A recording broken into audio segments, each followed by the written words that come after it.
नमस्कार साथियों, natural motivation में आपका स्वागत है।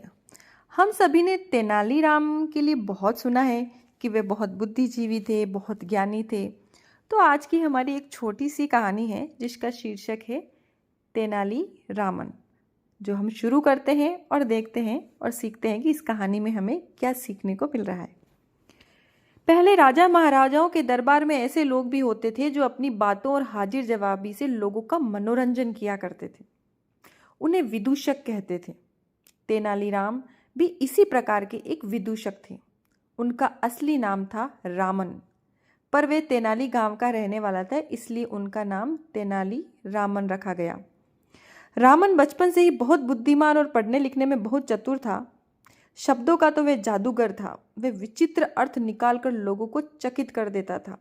सब लोग उसकी बुद्धिमानी की प्रशंसा करते और कहते, रामन जरूर एक दिन बड़ा आदमी बनेगा। उन दिनों में विजयनगर के महाराज कृष्णदेव राय का बड़ा नाम हुआ करता था।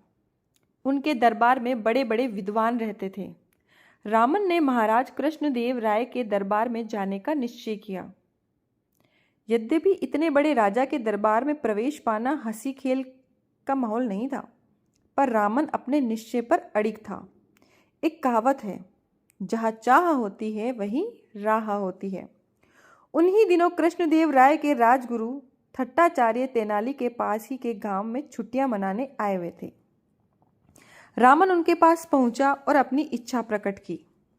भट्टाचार्य ने रामन की सहायता करने का वचन दिया। अब रामन के पास रहकर उनकी सेवा करने लगा। रामन गुरु जी की सेवा करने लगा, थट्टाचार्य जी की। कुछ दिनों बाद थट्टाचार्य राजधानी लौट गए। रामन बहुत दिनों तक प्रतीक्षा करता रहा, पर थट्टाचार्य ने कोई संदेश नहीं भेजा। अब उसने स्वयं महाराज कृष्णदेव राय के दरबार में जाने का निश्चय किया। सौभाग्य से उन्हीं दिनों में महाराज ने कुछ विद्वानों की एक सभा बुलवाई थी। रामन भी इसी सभा में जा पहुंचा। सभा में बड़े बड़े विद्वान आए हुए थे। उनमें वाद विवाद हो रहा था।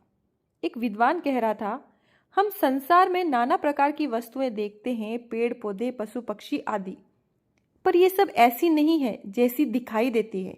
हम केवल इन्हें ऐसी मान लेते हैं। दूसरे विद्वान इसी बात पर विचार कर ही रहे थे कि रामन अचानक से खड़े हो गए। उसने विद्वान से पूछा, मान लीजिए हम कोई चीज खाना चाहते हैं, तो क्या केवल ये मान लेना ही काफी है कि हम वे चीज खा रहे हैं? हाँ, विद्वान ने उत्तर दिया। अब तेनालीरामन ने कहा, भाइयों, भोजन तैयार है, आइए हम सब तो भोजन करने चले। पर ये महाशय यहाँ बैठे बैठे ही मान लेंगे कि इन्होंने भोजन कर लिया, इन्हें यहीं बैठा रहने दीजिए। रामन का इतना कहना था कि सब लोग कर खिलखिलाकर हंस पड़े। महाराज उसकी हाजिर जवाबी से इतने प्रसन्न हुए कि उन्होंने उसे अपने दरबार में विदूषक का स्थान दिया। अब रामन तेनालीरामन के नाम से प्रसिद्ध हो गया। एक दिन महाराज तेनालीरामन की किसी बात पर बहुत अप्रसन्न हो गए।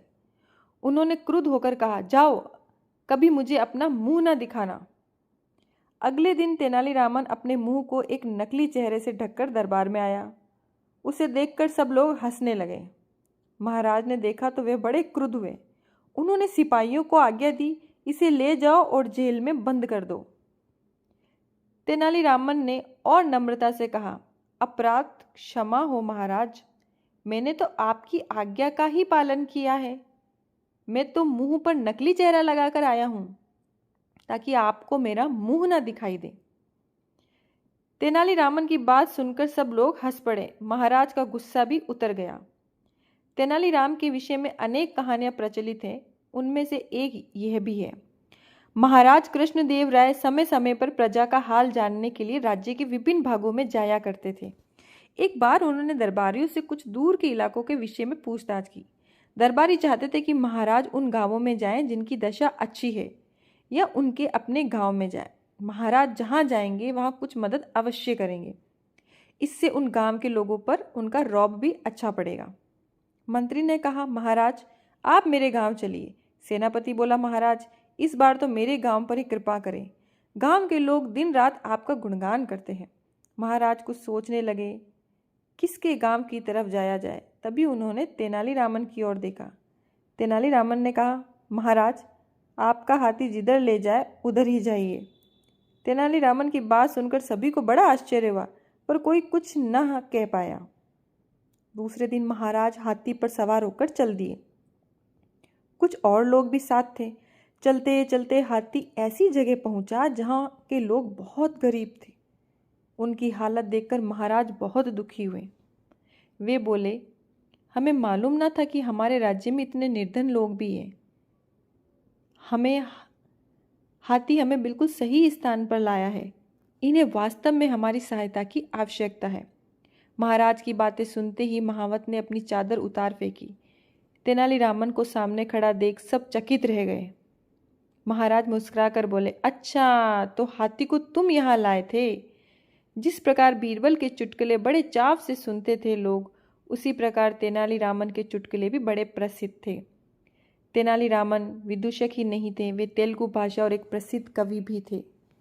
तेनालीरामन अपने सोच, बुद्धि, हाजिर जवाबी व्यक्तित्व और अपनी होशियारी से बहुत प्रसिद्ध थे। तो आज की हमारी इस कहानी को यहीं समाप्त करते हैं। धन्यवाद।